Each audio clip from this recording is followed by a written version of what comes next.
Hello, friends. Welcome to Looking Up. This is a podcast for Christian women.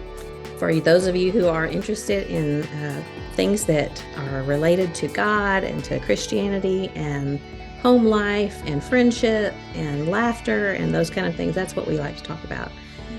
We get together weekly and we just have a fun conversation, and then we have a topic usually. So we are glad that you've joined us. And I am Carla Moore, one of your hosts, and Kathy Pollard is with me. She's in Bowling Green, Kentucky, and I am in Denver, Colorado. And we're glad that you've joined us. And what is going on in Bowling Green, Kentucky today, Kathy? In Bowling Green, I don't even know. I live out in the country. What's going on in the country today, Kathy? Well, I like how you said a little bit of laughter, a little bit of conversation, how you described what we do. That was perfect. Well, I will tell you, the other night we came home and it was storming and lightning lit up the porch, the side door porch area that we walk into. And Neil went all hero on me and said, "Kathy, get back." And he takes his arm and he puts me behind him, just like you see in the movies. And I had this moment of panic of I was scared to look over my shoulder because whatever he saw was not good. What was it? It was a possum. Oh. And we keep our cat Leon, we keep her food up on the rail of the porch so the chickens don't come eat it. Well, when he first glanced in that direction, he thought Leon was at her bowl eating her food, but it was a possum. And that thing just stared us down and was not afraid. No, was not afraid at all. And we had a shovel nearby. So Neil grabbed the shovel and he started banging the porch, banging the chair next to the rail, and he didn't budge. He just kept staring him down. Yeah. And so finally he took the shovel and hit the possum. And he, jumped down and took off running. But that was our welcome home committee. Animal control activists, no possums were harmed in the beating of the possum off the porch. We did see him run away, so he's fine. I had no idea they were that bold. And we've gotten some unsavory critters hanging around because that was Sunday night. The Sunday night before, we had people over after church and there was skunk smell really strongly. You could smell it as soon as you hit our driveway. And it smelled so strong as you're coming in our door that there must be a family under the deck or something. That's how strong it was. No, and that's not good. Yeah, it was like, welcome to our house. And then this Sunday night, there's a possum on the porch. So I was thinking, what is going on with the unwelcome critters around here? Possum's not as bad as a skunk. Did I ever tell you about the skunk in our campsite one time with Aaron? Sounds like an article topic, a title. Well, there's a game called The Skunk in Our Campsite. But this was when Jackson was like 2 and Emmy would have been like 8 or 9 months old, maybe a little bit older.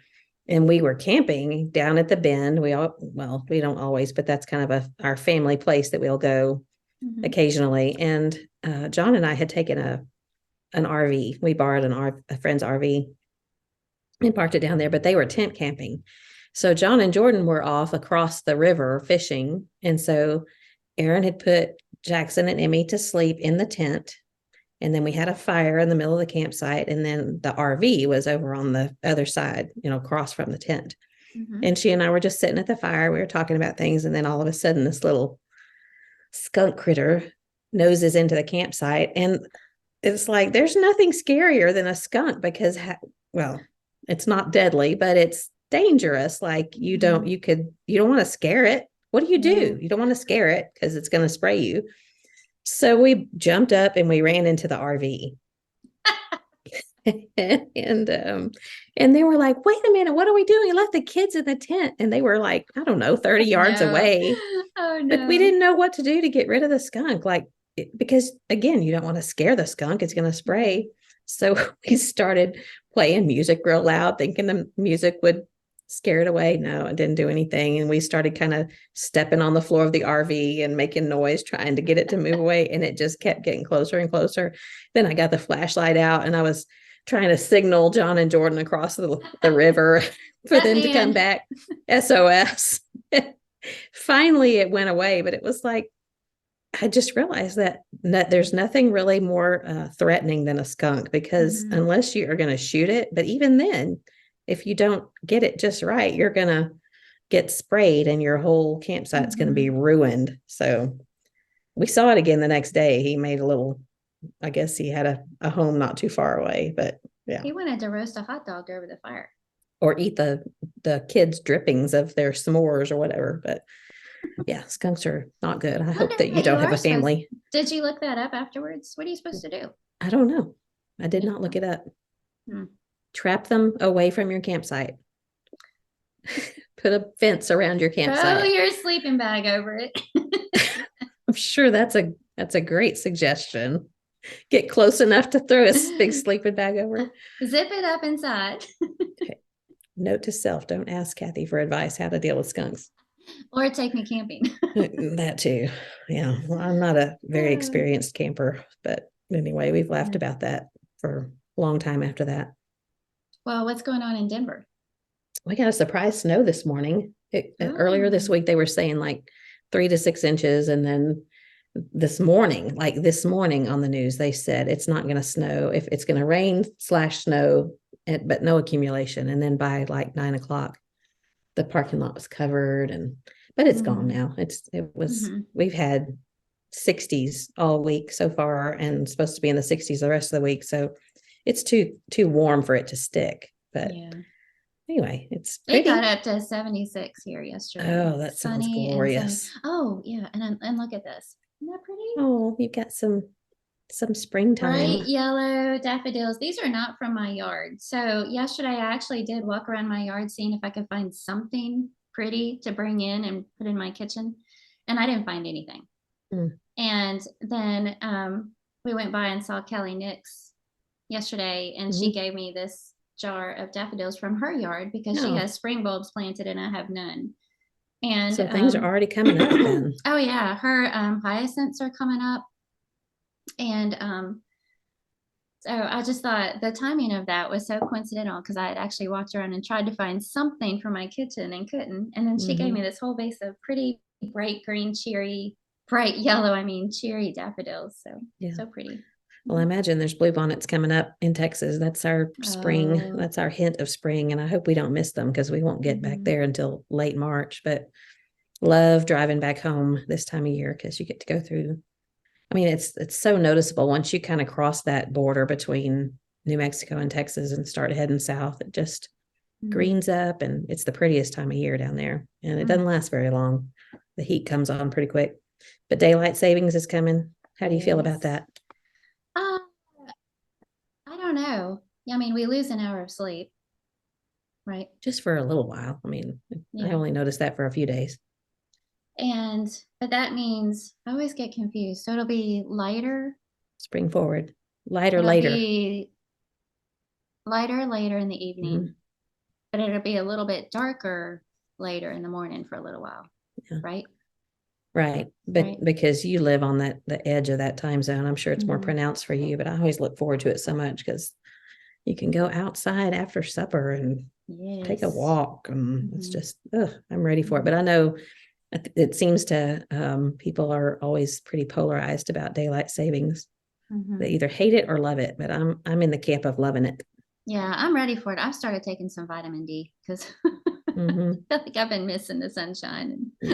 Well, did y'all have a storm after that? The last time we recorded, it was getting so dark there. Did it storm that night? It did. It wasn't bad, but it did get stormy. Some thunder and lightning and rain. And Well, what's going on there? Did you do anything over the weekend?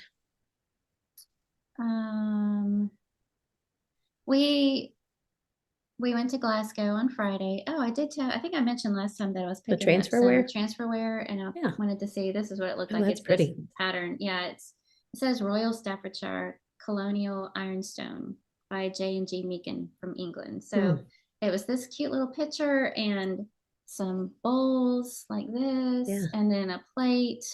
And she has some other things too that she showed me some pictures of, and I said, I better stick with just this for now. Slow on your collection. Yeah, well, my hutch is already full, so I need to tell myself, step away from the dishes. Well, some of what's fun about collecting is doing a little bit at a time rather than just getting a whole bunch at once. Oh, yes, absolutely. Yeah. Well, we did that macaroni and cheese bar with the students on Sunday night, and that was a lot of fun. Oh, yeah. What all did you do for toppings? We, let's see, Shannon Ketchum helped me all afternoon Sunday. It was so helpful because I wouldn't have been able to do it without her. But I just made 2 big pans, those great big foil pans of macaroni and cheese. And then I had put some chicken in the crock pot the day before that I shredded so that we had shredded chicken to go on top. I had meatballs in barbecue sauce in the crock pot. I sauteed some onions in butter, which Wes came up afterwards and he said, I just didn't think that sauerkraut would be good on macaroni and cheese. I said, oh no, it's onions, Wesley, not sauerkraut. I made some honey butter corn that was good. I had some English peas, and I was kind of surprised as many people as took those because I thought they would sit there and nobody would eat them. Bacon, real crisp bacon, that went fast. Yeah, of course. Extra cheese, just shredded cheese that we could put on top. Avocado. I completely forgot that I had green onions in the refrigerator and I was going to put those out, but I didn't.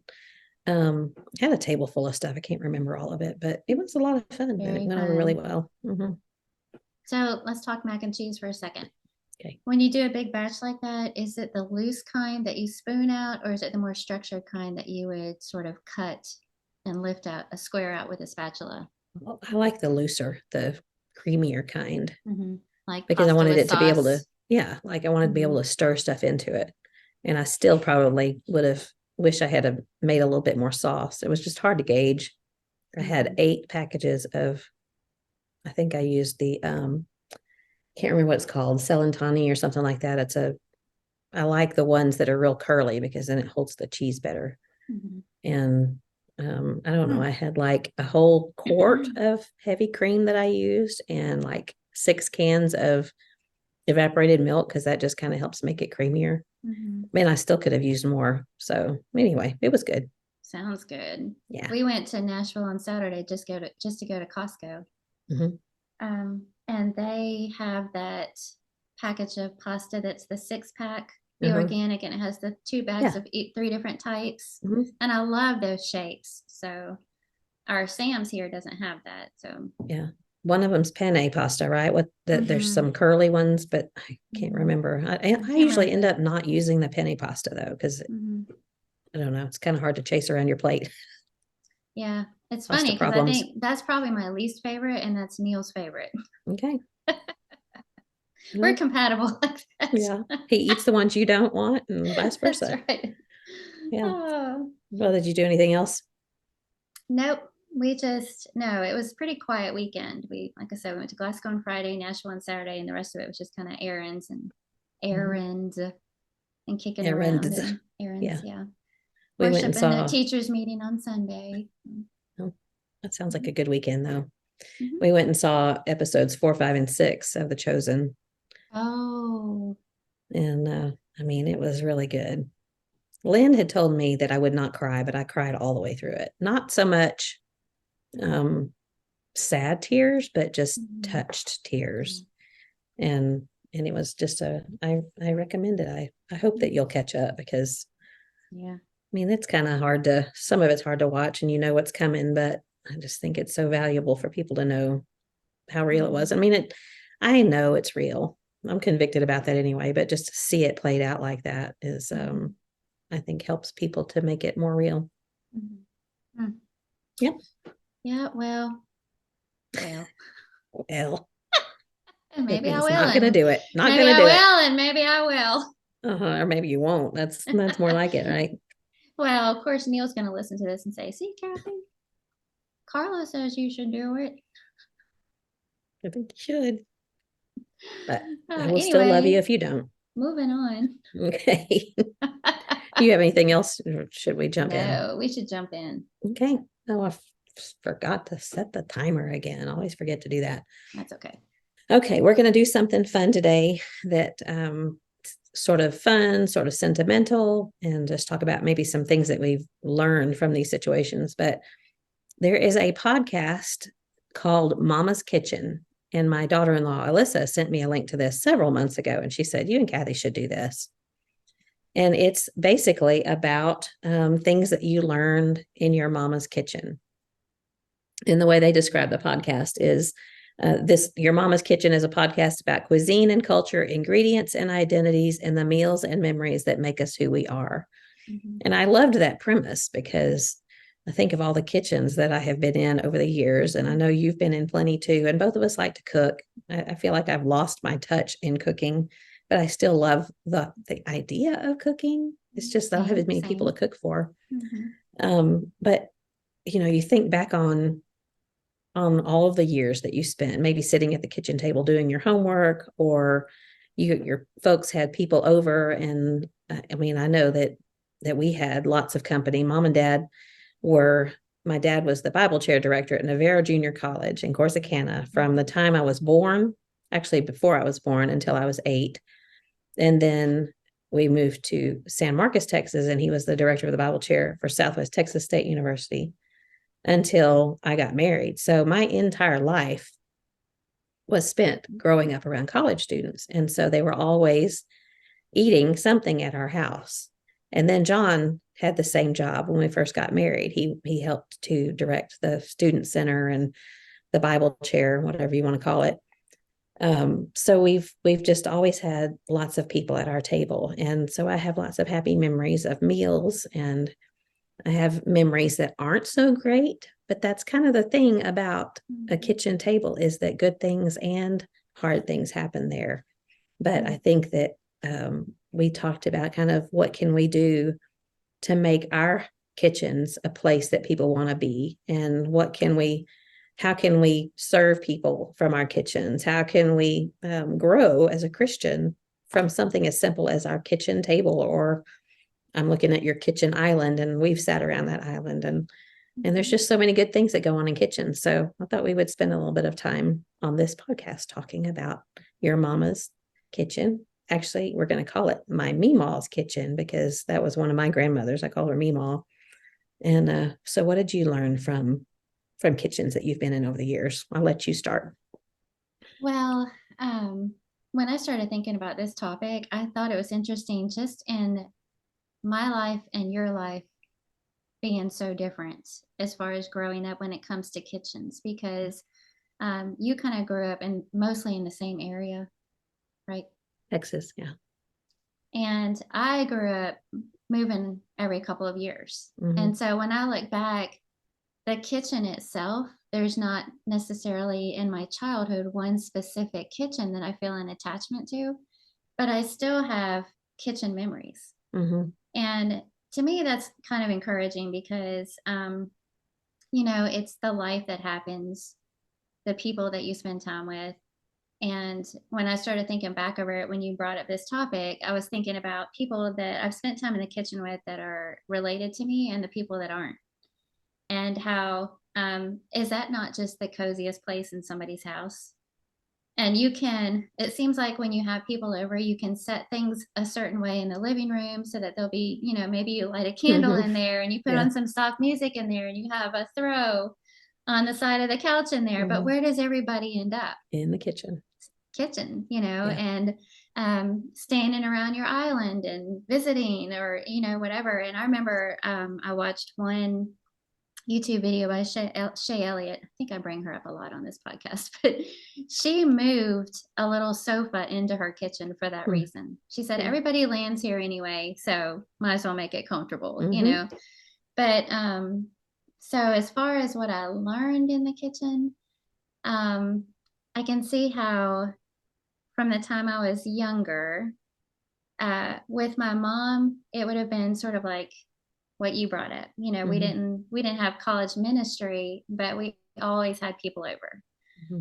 And it seems like my mom and dad always had people over for fun and for ministry. They were always having their friends over to play cards or whatever. And my sister and I were the ones that popped the popcorn and poured the drinks for them and things like that. And then they were always having the youth group over, and we had kids playing ping pong and pizza and, all that kind of stuff. So there was a lot of people in and out of the kitchens.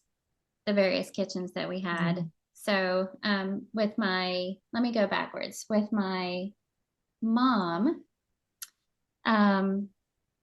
there are certain recipes that I think of that make me think of her. And one of them is she was always making homemade noodles.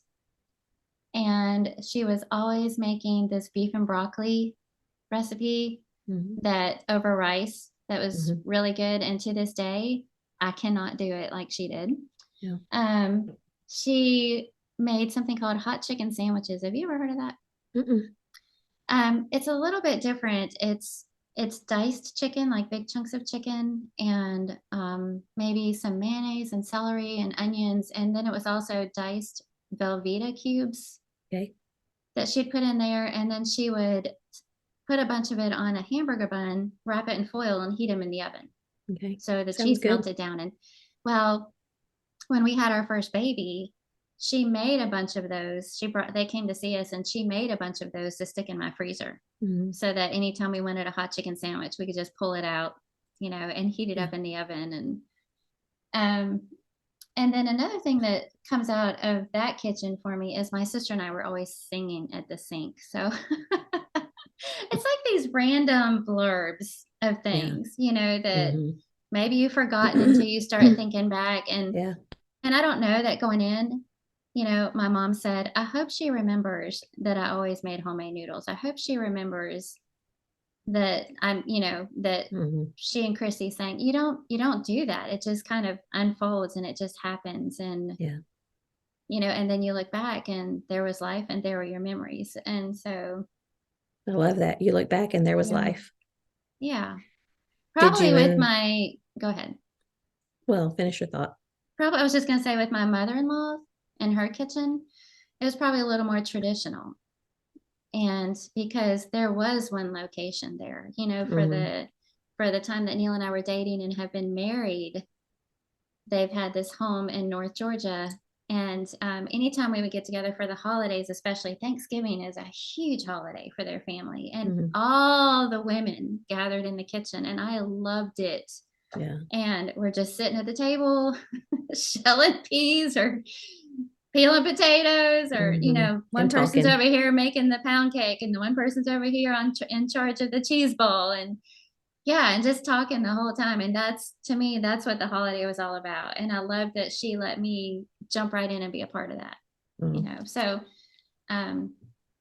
my grandma was very frugal in the kitchen and very structured. She would make the same things for lunch every day, and she had certain meals that she made for days of the week, and holidays, certain dishes came out at every holiday. The same tablecloths came out at every holiday. Like she was, I don't know the word I'm trying, not structured, but very routine.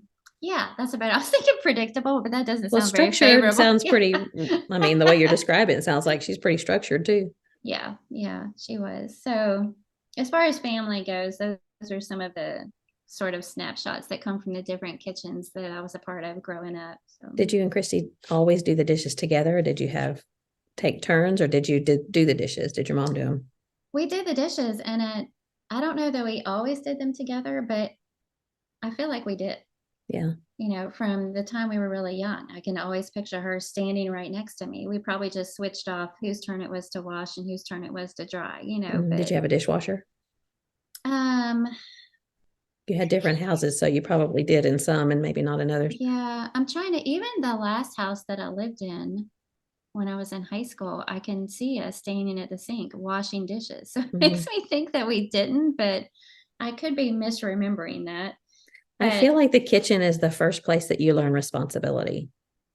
And just thinking about, I come from a very traditional home and family. And so I don't remember Doug ever really doing the dishes, my brother, although I know he helped, carry things to the sink or whatever. But Mom taught me how to, I remember you couldn't just put dishes in the dishwasher. And I don't think we had one until I was a little bit older, but you had to basically wash the dishes before you put them in the dishwasher. And I remember thinking, what's the point? Why, when we've already washed them, we just might as well finish it off. But, just things like wiping the counters down after you're not finished with the dishes until you unplug the sink, rinse out the suds, wipe the counters down, make sure that the sink handles and things are not just don't have crud all over them. And she taught me to take care of that kind of stuff. So I feel like not just for me, because Doug would take out the trash and Dad would help, there was just things like that I feel like in the kitchen, that's kind of where you first learn that you have everyone in the family has responsibilities, whether it be cooking and fixing the meals or cleaning up after the meal or complimenting and showing appreciation. So I love that about a kitchen. And I just keep thinking about what you said. You look back and there was life, and there's just so much life in a kitchen. But I think also too that you start in the kitchen are the first ways that you start feeling like an adult, for those same reasons, because you're given those responsibilities. And, when you're asked to make the sweet tea or Kool-Aid, whatever it may be. Kool-Aid we make quite a bit of Kool-Aid also. When you're the one that makes it at dinner and then somebody says something about it being good, I just remember being like, oh, well, I made that great Kool-Aid there. That was me. Well, but for real, it's a big deal. Did you ever have a Kool-Aid stand outside? No. I did that once or twice. But what you said boys reminded had a lemonade stand, but yeah, Kool-Aid was my deal. My daughter-in-law, I asked both of our families and for some memories from their kitchens. And one of the things that Alyssa said about her mom teaching her at an early age to make spaghetti and garlic bread. And this is what Alyssa said: I knew my contribution mattered in my family. Yes, and I think, that's kind of what you're talking about, that it just makes you feel like, oh, I did something for my family. And well, especially when you have company and you're handed you're the one that's put the silverware around the table or asked if anybody needed a drink refill. I don't know. I can just remember feeling like a little grown up when I was given that responsibility. My job was always to grate cheese, and I always hated grating cheese. Yes. Probably grated a little bit of my finger in each one of those piles of cheese. Peeling potatoes and grating. To this day, if the girls are here and they ask how they can help, I hate to say it, but I'm like, can somebody peel the potatoes? Nowadays you can buy them already peeled. But mine was grating cheese and setting the table. And that was just tradition. Well, speaking of Alyssa, since you brought that, oops, she told me not to mention her name. Edit. You would have figured it out anyway, but she did send me this little thing that she said that you would never share anything about yourself like this. So she shared it, and I thought it was really sweet, but I'll just hit some highlights here. She said, my mother-in-law's kitchen is where I met her for the first time, which feels all too appropriate. It's the same kitchen the boys were raised in, so you can imagine how special it is to eat some of her same recipes right where my husband did growing up. Her kitchen is full of family stories being told because John always makes his way in there for food, and he's a master storyteller. The counter is home to the feast that we all dive into at family get-togethers. It's also the spot I've cried big tears at. Carla creates a safe place in her kitchen to live life honestly. I thought that could have been highlighted because that is so true. She'll give you this space to cry and look down at the homemade granola she's stirring in the pan and eventually look up with shared tears. It's a kitchen that sings and a kitchen that prays. And it's a kitchen that has a lot of laughter. If you know Carla for any amount of time, you probably spent time with her in her kitchen. It's her place where she knows you, where she shows you she loves you wholeheartedly and whole belly, please. She said, new word. I know all of us daughter-in-laws can attest to this. She's a sweetheart. Yes, I loved that. Well, that is my happy place. I don't know why. And sometimes I feel like I hide in the kitchen almost. Yes. Our kitchen at home, you've been there. So, when you walk in the front door, which nobody really goes to the front door. Most people go to the back door.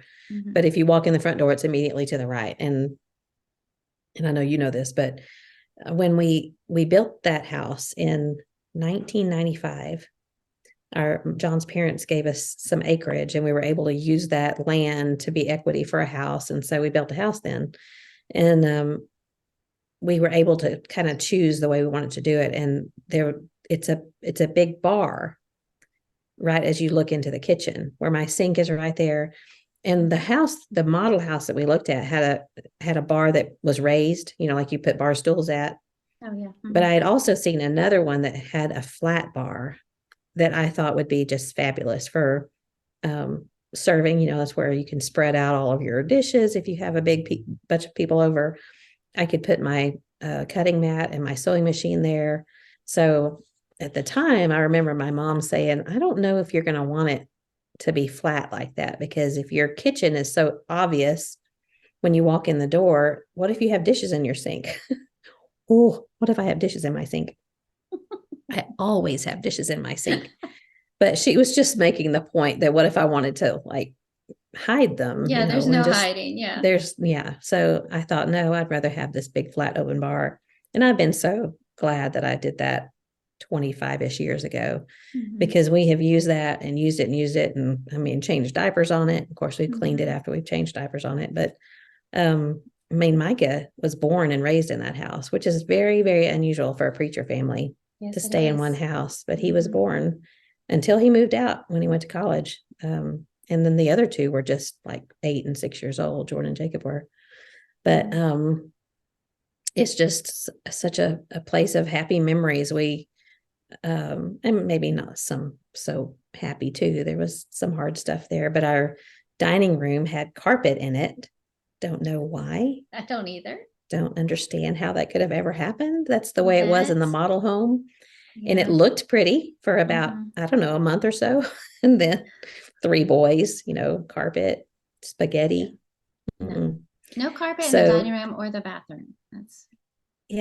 Bathroom's almost worse even. Yeah. Especially with 3 boys. Anyway, I digress.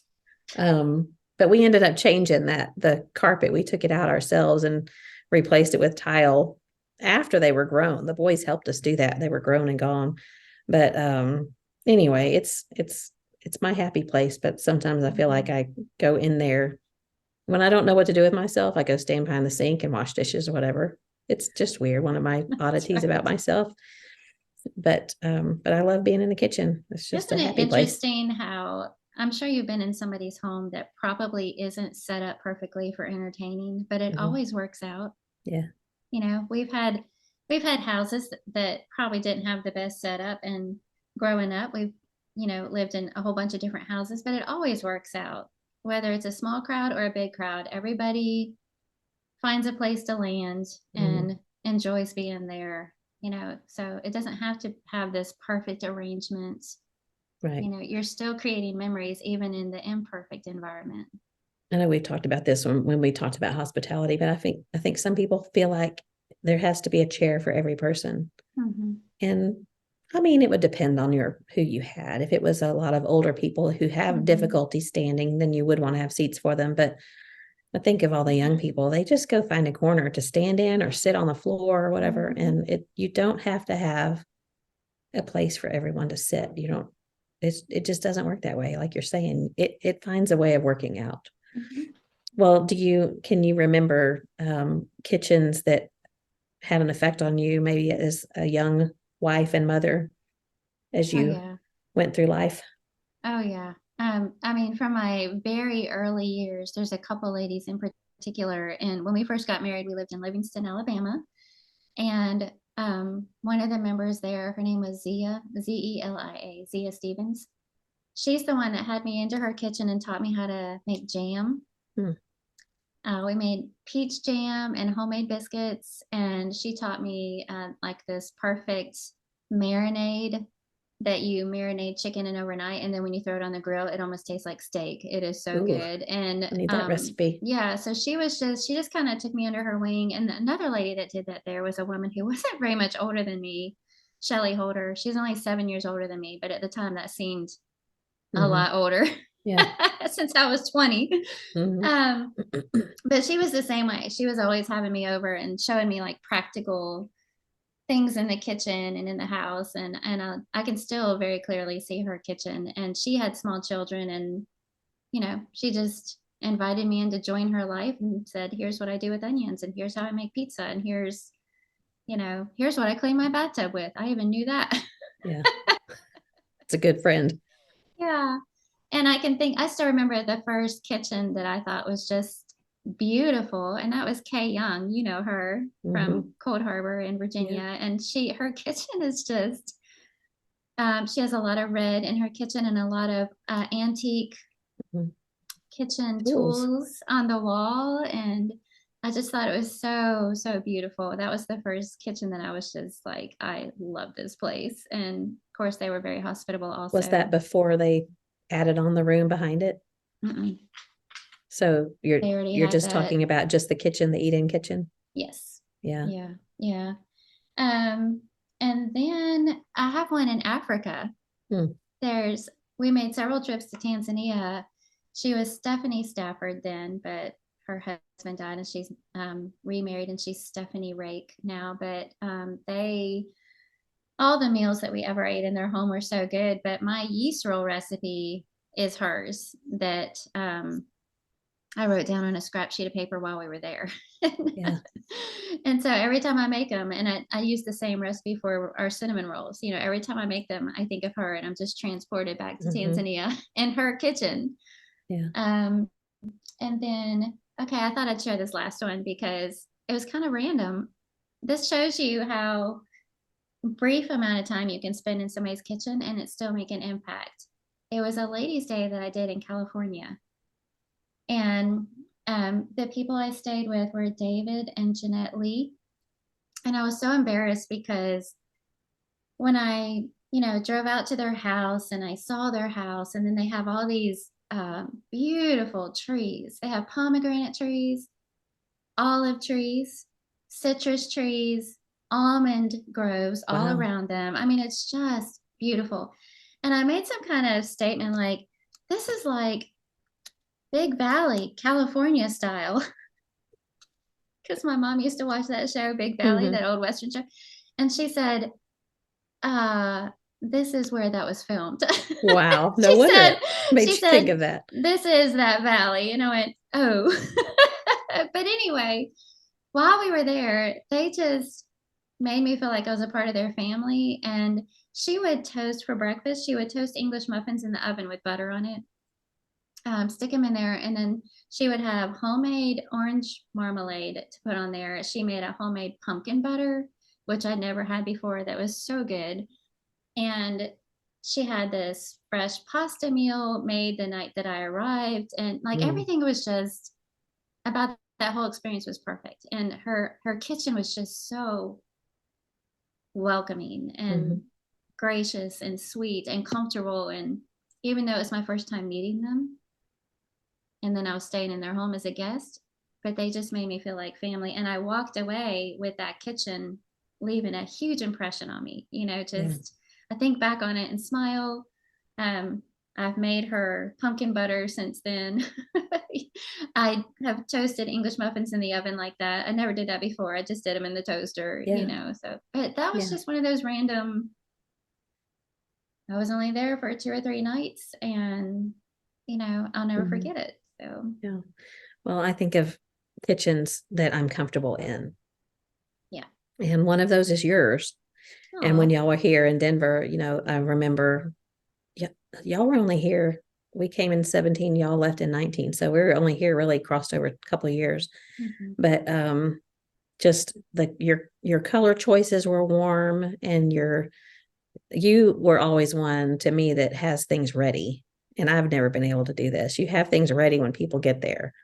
And I just can't ever seem to get it all done. I'm still working on stuff when people get there, but you're like, sit down, let me get you a drink.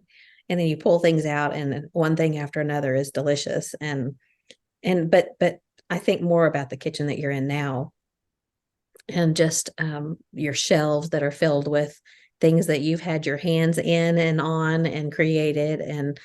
And that's just something I wish that maybe someday you will sit at your bar with your shelves behind you. And I think maybe you've done that once or twice before, so that people can see that, because I think it's just so neat. But it's just you have one of those kitchens that I think people feel like they can go open the refrigerator door and grab something out of there, and that's what you want them to do. You don't want them to feel like they have to be extra careful.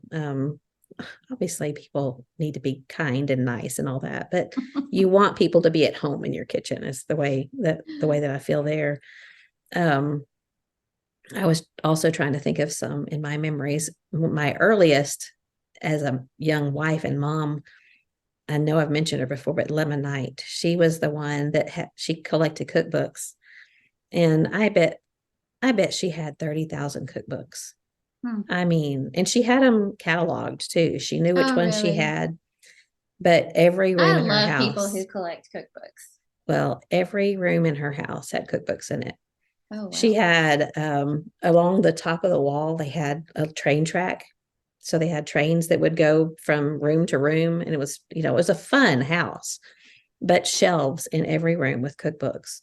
And everywhere you go, if you saw a new cookbook, you thought, I need to get that for Lemma and see if she has it. But I've got recipes that have her handwriting on them, but a lot of them in the recipe box that Mom gave me for a wedding gift, like this one, Mom typed. Mm-hmm. But this is one of hers. It's called Chicken Breasts Eden Isle. And I don't know why it's Eden Isle, but it's cream chicken soup, sour cream cheese, dried beef. Have you ever cooked with dried beef? Oh, maybe once. It's pretty tasty. It's salty. And then 12 bacon slices. So she had, I mean, it's like the 50s type comfort foods. And I have so many of her recipes that were just delicious. And she was just such a good cook. And I mean, if you've got 30,000 cookbooks to choose from, maybe somebody in her family, I'm still in touch with several of them. They might tell me how many she really did have. But hers was one. And I was in my early 20s back when I am thinking of this period. And she would babysit Jordan and Jacob. And she was an older woman at the time. I mean, she was probably a lot younger then than what I thought. She was probably late 60s, early 70s, but she would keep Jordan and Jacob for me. And they loved it because the train was going around the whole house. But then I thought about Kay Young's. I thought it was funny that you brought her up, although I kind of figured you would. But when we got to know them was after y'all had already left too. But she's a traditional Southern woman, and I can still hear the way she talks, and she's has her routine. And y'all, I know y'all stayed with her some, but we would have had a kind of a different relationship because we would stay with them when we go there for the lectureship. And so we had breakfast, lunch, and dinner, and she called Ken daddy. And she just fussed over John and me too, but in particular John, because he's a man, and Southern women and taking care of men in the kitchen. Didn't her family put together a cookbook? I think they did for their anniversary several years ago. But I just loved being in her kitchen and seeing her collection of tools and watching her work her magic in the kitchen. And she's just always got good recipes. My cousin Jana is a good cook. I've got a bunch of her handwritten recipes. She's the first one that I had chocolate gravy. Have you ever had chocolate gravy? Yes, thanks to Joyce Lacey at Cold Harbor. Yeah. Well, she made that at the lectureship breakfast every year, biscuits and chocolate gravy. Yeah. Well, I mean, it's just like eat it with a spoon good. And I can't make it like Jana. I've tried it lots of times, but either I get it grainy and the sugar doesn't dissolve or something. I've never tried to make it. Well, it looks easy, but it's not. But anyway, I just think about people that come to mind when I think of homey kitchens and places that I enjoy being. And what is it about a kitchen that draws you in? What is it? What is it that we can do maybe to make our kitchens a welcoming and warm place where people are comfortable? Do you have any ideas about that? Well, I think we've brought this up before on the hospitality podcast, but I don't know why the first word that pops into my head is imperfect. Yeah. But I think it just helps me relax. And when I walk into somebody's kitchen for the first time and I can just kind of sit down or be put to a task, and if everything's just not so perfect, for some reason, it just makes me relax and feel at ease. And whereas not that there's anything wrong with having everything just so, but there's a sense in which that makes me feel a little bit more anxious. Yeah. I'm sure that's my own insecurities, and there's some deep-rooted problem with me there, but just a natural confidence and somebody's ability to make people feel welcome. Just, I don't know. It's not so much the kitchen itself as the demeanor of the person who has invited you into that kitchen. Exactly. Yeah. Yeah.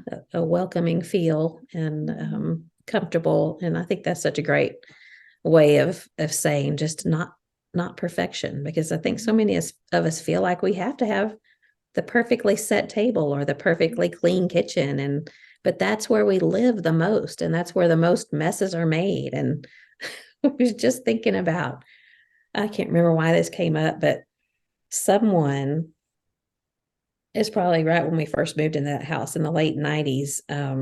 We had the students from the Southwest School of Bible Studies over, and I had a bunch of 3-liter, 2-liter, 3-liter sodas that we were pouring drinks from. And I don't remember who it was. I've blocked it from my mind probably, but they were pouring drinks out of these, a Coke into the plastic cups. And my house was still fairly new.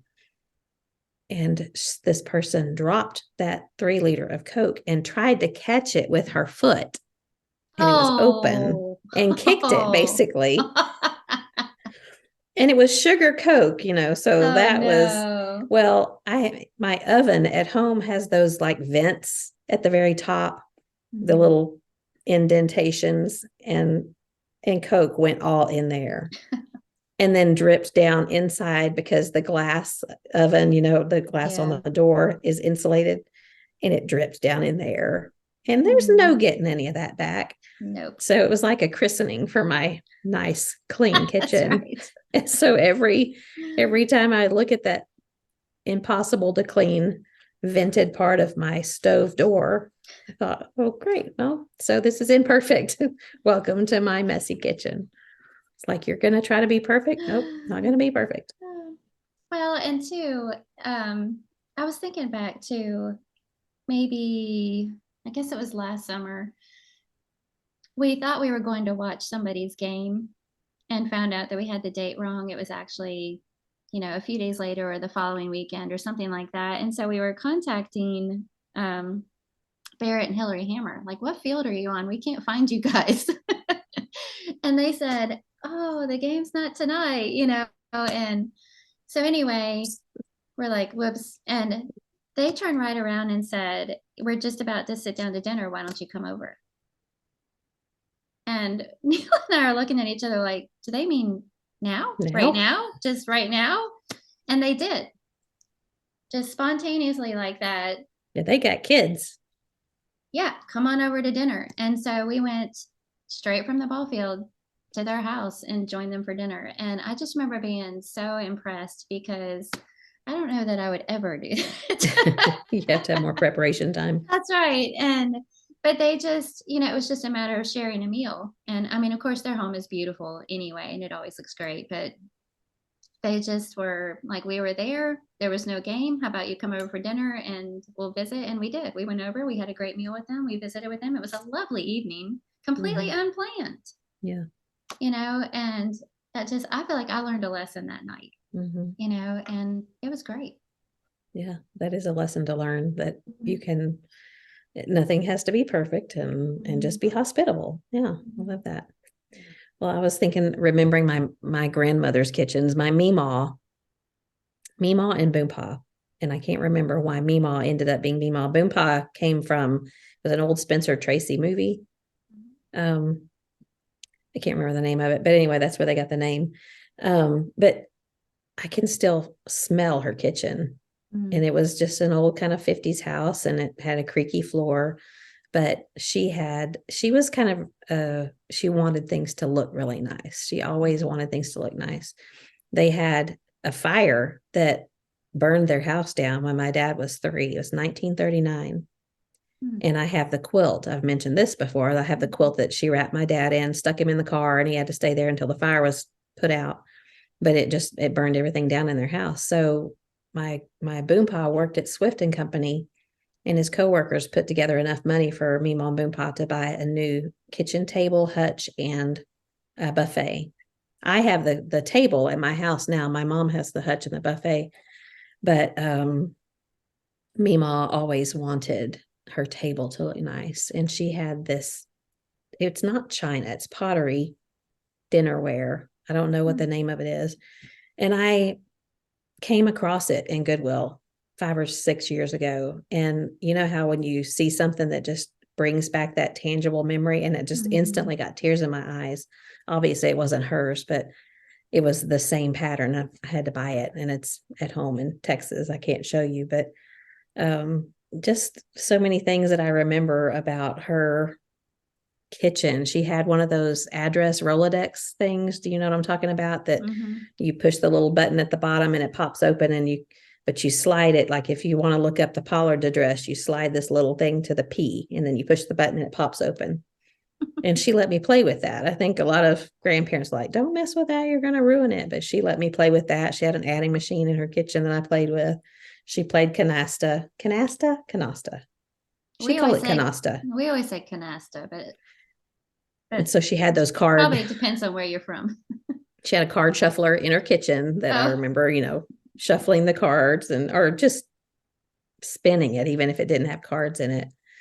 She's the one that taught me how to temper eggs. And I was probably a teenager, but I remember she was making a chocolate pie, and she showed me how to whip those egg yolks. And then as the chocolate pudding stuff was simmering, to put a little bit in the eggs and beat it so that it didn't, have lumpy eggs when we put them back in. So that was my dad's mother. But my mom's mom lived in an apartment, and that was such a novelty for me because we didn't, I just didn't know anyone that lived in an apartment, as we were sprawling Texas. But she and my grandfather that I didn't know, they owned a cafe when they were younger. So she was always a good cook. And I just think about her making, I loved how she scrambled eggs, and she would never throw anything away. She would always put things, like if we had a little bit of scrambled eggs and a little half piece of bacon left after breakfast, she would put it on a plate, cover it, and put it in the back of the stove and say, just in case a little man comes by. Because she lived through the Depression, and there was just the possibility that somebody hungry might come to her door, and she wanted to be ready for that. So it just always impressed me so much. I've had scrambled eggs in your kitchen. Yeah. Well, and you put a little feta cheese in it, and that was so good. Yeah. I'd never had that before. She always made them kind of wet, sounds gross, but not dry scrambled eggs. They were just always good because they had bacon grease in them, of course. And I loved her chicken and dumplings. That's something that I remembered about her. Mom, what's the funniest or weirdest thing that your parents ate back in the 70s or 80s? Could you think of something? Well, the only thing I could think of was not really. The closest thing I could think of was a couple of things. They used to order this milk powder that was from some kind of vitamin company, and it was supposed to be some sort of fortified milk drink. And I want to say that the name had the word Meadows in it, something Meadows. So you mixed it up. We'd mix it up at the beginning of every week and put it in a pitcher in the refrigerator. And that was the milk that we drank. And I always thought it tasted gross. But powdered milk never tastes good. Yeah. And then the only other thing I could think of was my dad was always mixing up ramen noodles. And sometimes I would see him just eating the noodle part like a snack, like dry, like on like that block of ramen noodles, and he'd just pull it apart in pieces and snack on it. Oh, yeah, that's odd. Yeah, I mean, I've seen those crushed on salads before, but I don't know about that. Well, let me say this really quick. I'm backtracking a little bit because you were talking about tempering eggs, and you just sent me right back. I had this flashback. Something that my mom made all the time was her peanut butter pie. It was a little bit different, and hers was made with a homemade vanilla pudding. And that vanilla pudding recipe, you do the same thing. You temper the eggs, Yeah. And but the pie itself was, you bake the pie crust, and then you made this peanut butter crumble with peanut butter and powdered sugar, and you mix it together with a fork until they turned into like peanut butter crumbles, and you put a layer of that in the bottom of the crust, the homemade pudding on top of that, another layer of the peanut butter crumbles, and then you chilled it, and that's how you served it. And so I'd forgotten about that, but I just skip the pie crust and do the vanilla pudding with peanut butter crumbles in the bottom of the bowl, pudding, and more peanut butter crumbles on top. So yeah, good. that sounds delicious. Sorry, go ahead. No, that's good. Good memories. Mom and I always laugh when she makes banana pudding or when I make banana pudding. We both are like, you can just skip the bananas. We'll just eat the pudding itself. Because Yeah. her recipe was one like that, like you're talking about, that's kind of a vanilla pudding that you temper eggs and you just keep stirring and beating until it thickens and add lots of butter and vanilla and good stuff to it. Yes. And so, whenever I make banana pudding, I'll send her a picture and say with a spoon, just eating the pudding. It's not banana pudding, it's just pudding. But So mom, what's your weird food? well, what she used to eat all the time was cottage cheese pear salads. And you would probably, well, I don't know, you might like it, Oh. but she would put a lettuce leaf on the bottom of the plate. And then she would put a half a canned pear slice or just a half a pear, and then put cottage cheese in the hole where the pear pit. Oh, is it a pit? Pears have pits?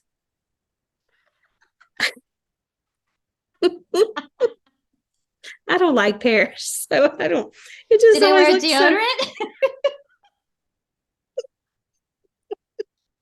little pear deodorant. It's down in the pit.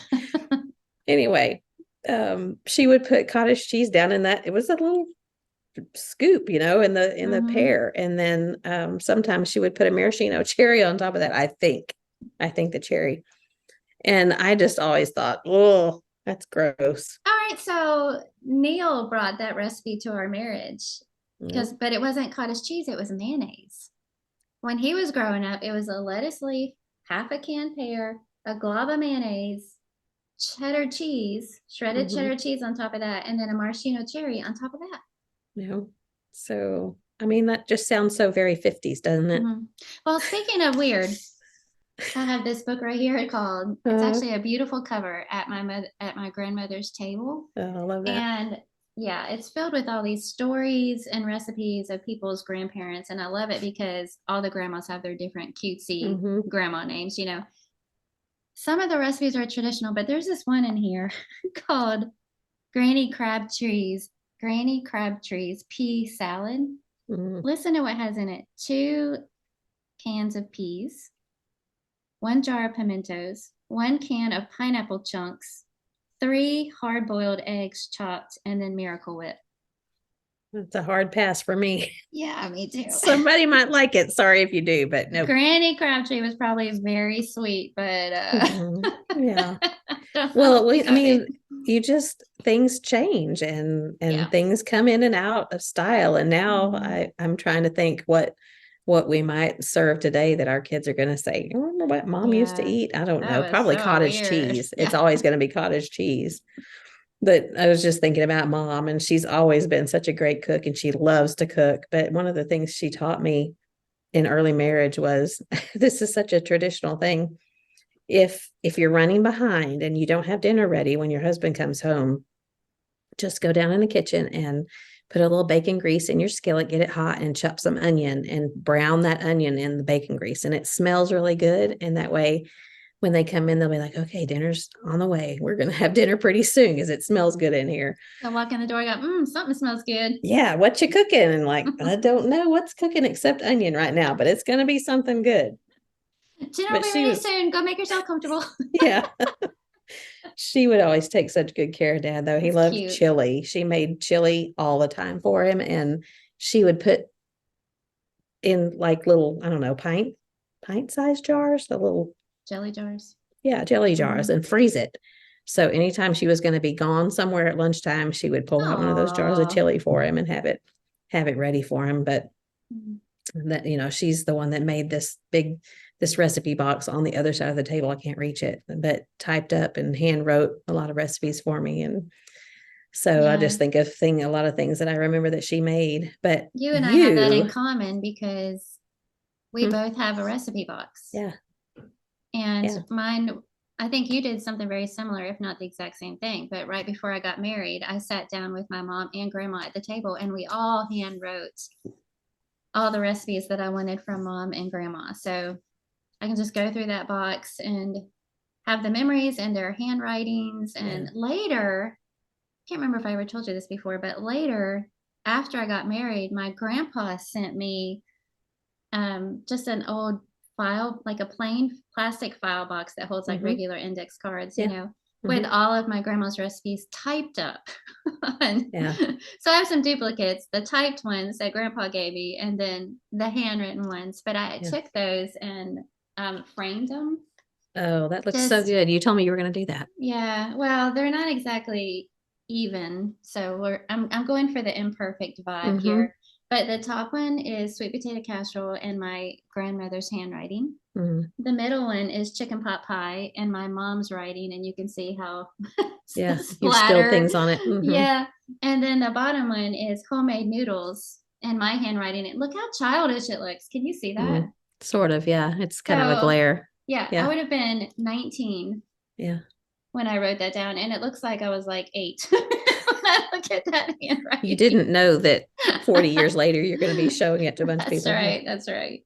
Well, Mom typed these, and she had stickers on all of them. I know if you're listening, you can't see this, but how cute the sticker. Yeah, she had. I love those kind of stickers. Yeah. Well, she would type the title in red, and then the recipe was in black, but then she would always put something handwritten at the bottom. Like this one was my Meemaw's white mountain icing. This was my dad's favorite cake recipe, the icing for it. But at the bottom, she wrote, "To carry on the tradition, you must learn to do this for your dad." Aww. So, this recipe box, it's actually a different box than the one that she gave it to me in, because I just wore that one out. But it would be one of those things that if there was a fire in my house, I would go straight to that box. And that would be one of the forget the birth certificates and stuff. This would be irreplaceable. But she still loves to cook, but it's a little harder for her now. But she just taught me so much about being in the kitchen. And I'm so grateful to her for that, and good memories.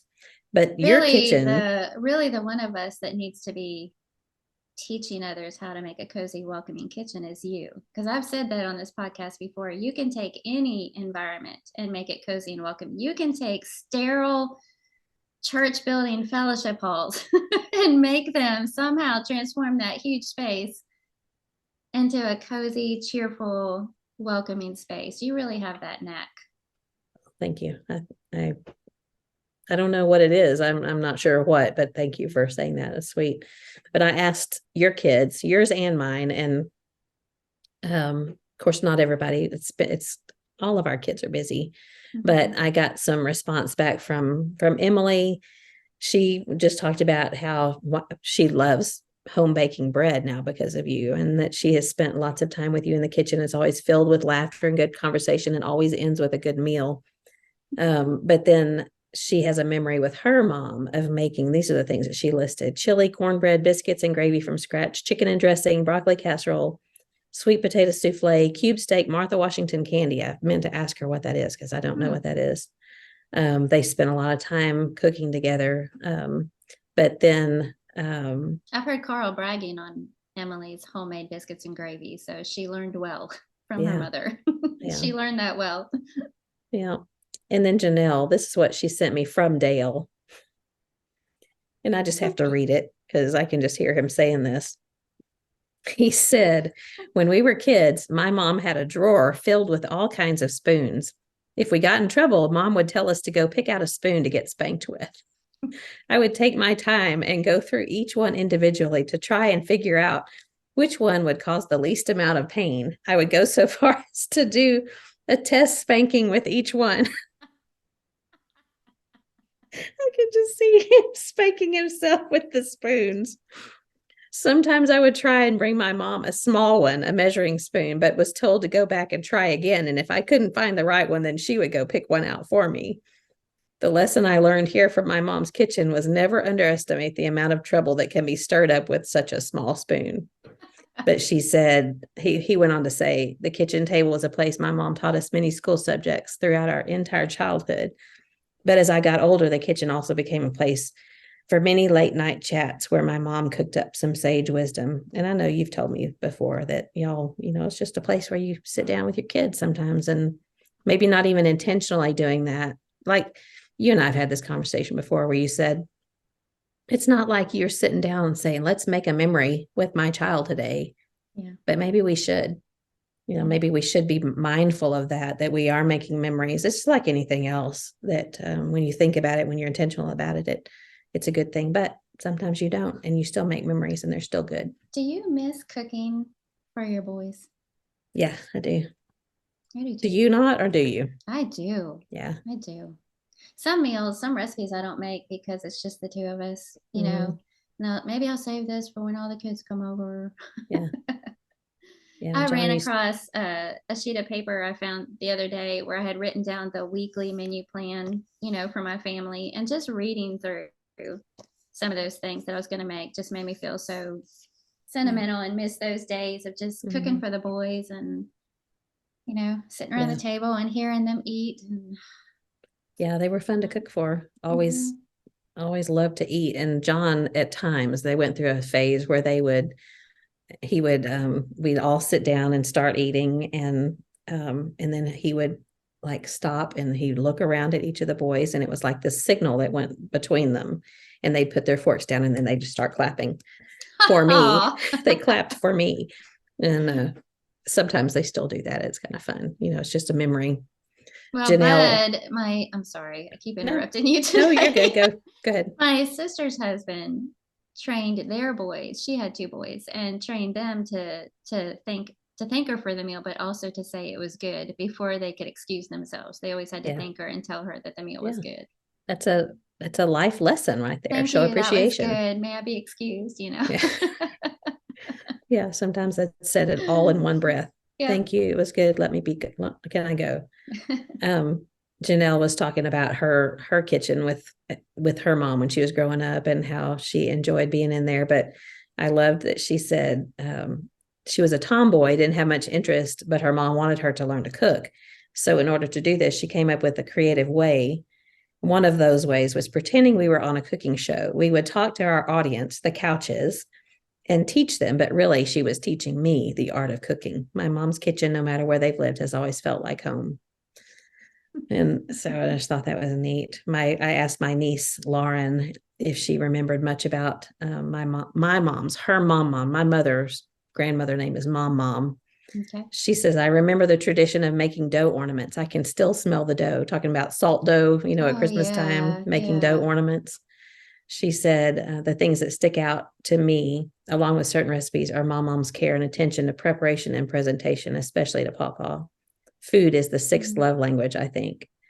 And she just talked about how time spent cleaning up is where we make memories. And you're just standing there talking and washing and drying. My sister-in-law, Karen, she's the best dishwasher I know. She's very thorough, but I just always enjoy standing next to her when she's doing the dishes, and because she always volunteers.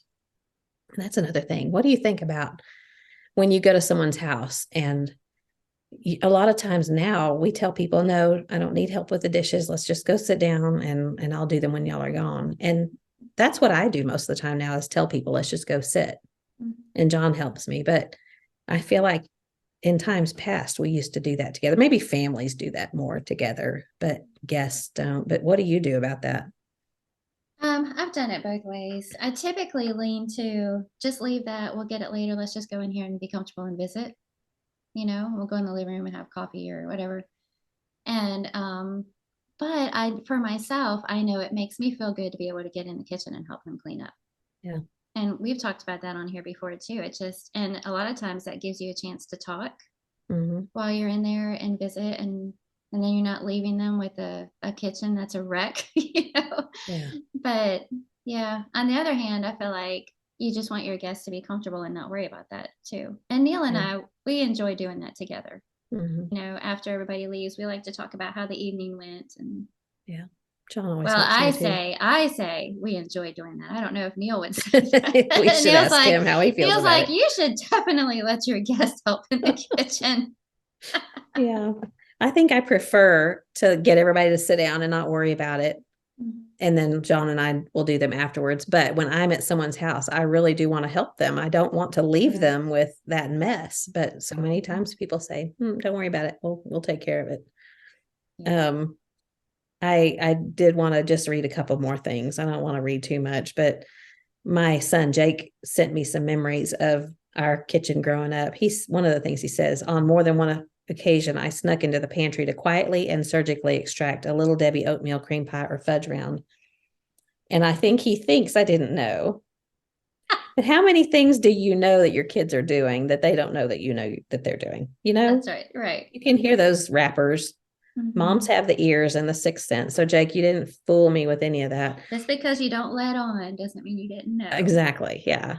He says he remembers the first time that I made a cookie sheet of pizza rolls. And that was kind of an experiment. And I'm sure people have done it before, but it turned out to be. Pizza rolls are pretty legendary. Well, I spent a lot of time making those for football players in years to come.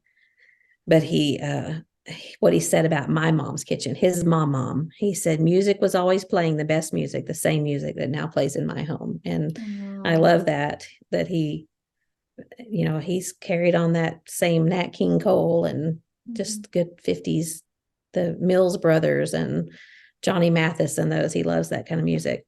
And he had a memory of what it was like to walk in the door and how mom would, come hug him and adore him and all of the other grandkids. And that my dad, Papa, would be sitting at the table with his paper, but he always looked up and was happy to see everybody. And, one of the things that he said about John's mother, he said, if we ever said we liked something, it found its way into the pantry, fridge, or freezer, and it stayed on the grocery list indefinitely. She would always smile when you came out of the kitchen holding something she bought for you. It made her happy to make us happy. That, when I read that, just brought tears to my eyes because that encapsulates my mother-in-law. She's gone now, but nothing made her happier than to make her grandkids happy, and her kids, but more her grandkids. And I can see that. Can you think now. of a nicer thing for people to think about you? I know. I just love that. Yeah. I love that. And then only one other thing I'll read a little bit because my daughter-in-law, Courtney, sent me something about her great aunt and uncle who live in Boston. And she's never spent a whole lot of time with them, but they're Italian. Her dad, Courtney's dad, is Italian, who, by the way, makes the best, don't tell him I said this, but the best Greek salad I've ever had. He brings those to church potlucks. And I usually go and fix myself a serving so that I'll make sure I have some because it always goes so quickly. He makes his own dressing, feta cheese, onions. I leave the olives, but it's so good. But Courtney says this about her aunt. I learned the value of working hard, how good it feels to accomplish what you set out to do, and how food brings people together and creates long-term memories. And she just had such neat things to say. The specialties of her aunt: calzones, rice croquettes. I've never had one of those. Have you ever had one of those? I don't even know what it is. Cream puffs, whoopie pies. Now, Courtney has made whoopie pies for us. I didn't know that's where she got her recipe. Love whoopie pies. I mean, it's basically an excuse to eat 2 cookies at once with cream in the middle. Filling. Yeah. Cannoli dip, candy bacon. Anyway, she said that her great aunt and uncle are just very intentional about creating those memories and staying in touch with extended family. And she friended me on Facebook. Her aunt did, great aunt. And sometimes she'll comment on things that I might share, especially about Courtney or Micah or Livy. But it's just, to me, such a neat thing to think about how the kitchen, it's the heart of the home. So many memories are made there, and so many traditions start there. Think about Christmas candy, cookie baking, and just holidays and company, and it's just good things. Good things come from kitchens. I remember reading years and years ago when our boys were little that boys are always hungry. So all you have to have in your kitchen is food because they just always want to eat. And that just kind of, for the longest time, would help relax me a little bit, as the boys got older and then they had all their friends and then they were teenagers and they had teenage friends and then they went to Bear Valley and they had their Bear Valley friends. And I would just always say to myself, you don't have to be cool. You just have to have food. Have food. So I thought, as long as I had food available in the kitchen, things were going to be okay. Sometimes that's harder than other times, right? I remember thinking when the boys were little that I just need a conveyor belt between HEB and my house with a milk, just constant stream of milk. The hardest point was when all of our boys started strength training, weightlifting at the gym, because then they got on this protein kick. And yeah, you couldn't just do like a baked pasta dish anymore because have there's protein in it. that's too carby. I just, I just want protein, like meat. Just give me all the meat. Just give them a spoonful of peanut butter. That's right. One of my dearest friends, Tammy Hyde, she's one of the elders' wives back in Dripping Spring, but I remember when my boys were little and hers were bigger, she gave me a tip that helped us several times. She said, before you go to a nice restaurant where your, preteen or teenage boys are going to want to buy 3 different plates, she said, stop at the grocery store and buy one of those loaves of French bread, tear it in half, hand them each a half of that French bread, let them eat that. And then that will like pack their stomach so they're not quite as hungry when you get to the restaurant. And I've thought about that. And we did that a few times because otherwise they did want, oh, I need one of these, one of these, one of those. So that way they're filled up a little bit before they get to the restaurant. So those of you who have teenage boys, you're welcome. That's your tip for the day. Yeah. We went on a trip one time to New Orleans, and we kept trying to find a restaurant. Either the wait was too long or it was closed, or we just had the worst luck. And we ended, after driving around all this time, we ended up at Taco Bell after all of that. And we were all kind of bummed. This is our one night in New Orleans and we're going to Taco Bell. So we told the boys, you can order whatever you want. I mean, how bad can it be, right? It's Taco Bell. And they I bet they did some damage. Ordered the family pack themselves, like each one had a family pack. And the people behind the counter were so intrigued by that they watched them to see if they would actually eat the whole thing. And they did. I think of Carl at Gunther Tootie's one time ordering or maybe it was somewhere else. No, Gunther Tootie's was cheese curds. And then one time I remember him ordering a burger that had macaroni and cheese on it. I thought, oh, sounds pretty good. It's one of those things that I'm too dignified and old to order, but I did watch him eat it with interest. If Carl is ever on a podcast 30 years from now and asked about kitchens that had an impact on him, yours will make that list. I distinctly remember, yes, how good you were to him when he was going through the school, always feeding him, inviting him over. Fun to feed. Yeah. Well, this has been a fun discussion, and we probably ought to wrap it up. We're getting on into past an hour. So I've loved hearing your stories. I love just thinking about memories of people that we love and the histories around a kitchen table. And I know there's so many other things that I can't remember, but those were just the ones that came to mind. And I love being in your kitchen. It's one of my favorite happy places to be. So we would love to hear. Yeah, we would love to hear from those of you who are listening about your favorite kitchen memories, maybe what your Meemaw's kitchen was like, or your mama's kitchen, and things that were memorable to you. It's good to look back with fondness on our memories and maybe even go tell these people what an impact they had on you. That would be a good thing to do too. That's a great idea. Yeah, things that you remember. Who doesn't like being told, I remember this about you, especially if it's not something bad. Exactly. Yeah. Do you have something good for you? I do. Okay. Do you want me to go first? If you want to. Mine is a poem.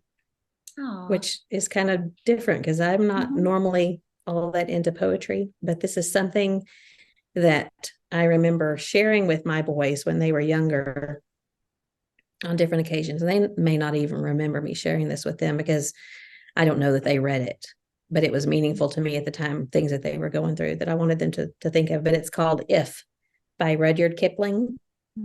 Hopefully I can finish it without crying. Oh boy. Yeah.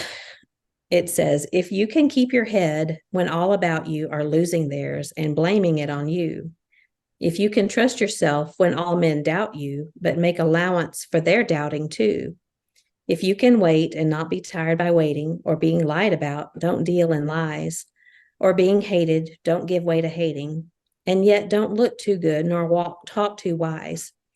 If you can dream and not make dreams your master, if you can think and not make thoughts your aim, if you can meet with triumph and disaster and treat those two impostors just the same, if you can bear to hear the truth you've spoken, twisted by knaves to make a trap for fools, or watch the things you gave your life to broken and stoop and build them up with worn out tools. If you can make one heap of all your winnings and risk it on one turn of pitch and toss and lose and start again at your beginnings and never breathe a word about your loss. If you can force your heart and nerve and sinew to serve your turn long after they're gone, and so hold on when there is nothing in you except the will which says to them, hold on. If you can talk with crowds and keep your virtue, or walk with kings, nor lose the common touch, if neither foes nor loving friends can hurt you, if all men count with you, but none too much, if you can fill the unforgiving minute with 60 seconds worth of distance run, yours is the earth and everything that's in it. And which is more, you'll be a man, my son. Oh, man. It's that last line that gets me every time. There's just something about it. All these things that are hard that they go through in life. But yet, if you can take care of these things and you can not put too much stock in things that don't really matter, then you'll be a man, my son. I love that poem. Knew I was going to do that. I definitely should have gone first. Should have ended on that note, because where do you go from there, Carla? Sorry. Also, you're really good at reading poetry. Thanks. Like, you have a knack for it. Of crying at the end. No, you know how to do it without it being sing-song. Like, that was very good. Sing-song. All right, well, mine's a recipe.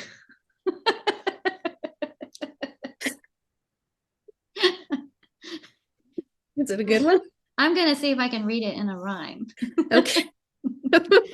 Go for it. No, I thought since we were talking about kitchens, it's a recipe for homemade tortillas. Ooh. And I've tried so many different varieties. Some use yeast, some use baking powder, and I've never ever found one that I liked. And then I finally ran across one in this cookbook. This is the Prairie Homestead cookbook by Jill Winger. And it is so basic. And all it is flour, some sort of fat. And I've used it all. I've used butter, olive oil. Bacon grease? I've used bacon grease. I've used lard. I've used tallow. Typically, I use olive oil because it's the easiest. It's in a bottle right by my stove, and I can and salt and hot water. That is it. And you just mix it up until it's in a ball and let it rest for 30 minutes. Divide it up into however many tortillas you want to make. Roll it out, throw them in a hot, dry skillet, and that's it. They are so good and so easy that we don't ever buy them anymore. But oh, wow. Do you have a tortilla press? No, I mean, I do, but I don't use it. I ordered one and I don't like it. So I don't ever use it. I just use a rolling pin. But anyway, I'll share the recipe in the Looking Up group. Okay. Sounds good. If you can eat a tortilla, you'll be a man, my son. Thanks for bringing that back around. Okay. It was fun. Sorry for the tears at the end. I was really hoping I could get through that without it just gets me. You got to the very end. Yeah. Without getting weepy. That's pretty impressive. Okay. All right. Well, it's been fun, and we look forward to. That was sweet. Yeah, we look forward to hearing from those of you who are listening and want to chime in on some of your favorite kitchen memories. And do you have anything else you need to say? No, just keep looking up. Yeah. Well, now you just ruined my line. I like to shake things up. Okay. Until next time. Keep looking up. See, I made you say it twice. I know it. Right. Have a great week. All right, you too. I'll see you later. Yeah. Bye.